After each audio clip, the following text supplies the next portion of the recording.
তো আমি তো বলছি তো, আরে পয়সা থাকলে কি ফোন পৌঁছয় না, মানে আলাদা মদন মিত্রের মনে নেই যখন মদন মিত্র জেলে ছিলেন, রাত্রিবেলা বেশি মদ খেয়ে অসুস্থ হয়ে হাসপাতালে ভর্তি হয়েছিলেন, খবরের কাগজে রিপোর্ট বেরিয়েছিল যে ওনার অ্যালকোহল ওভারডোজ হয়েছে,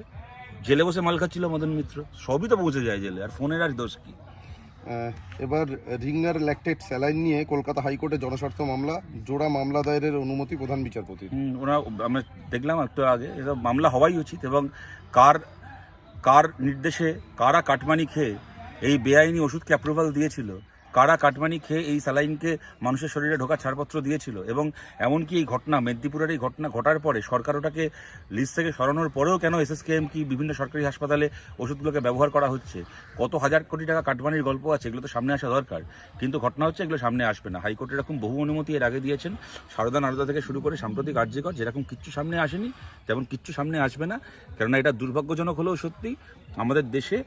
আদালতের ক্ষমতা আমরা দেখতে পাচ্ছি আক্ষেপের সঙ্গে, আদালতের ক্ষমতা যেখানে শেষ হয়ে যায় সেখান থেকে মমতা এবং মোদির বোঝাপড়ার ক্ষমতা শুরু হয়। সরকার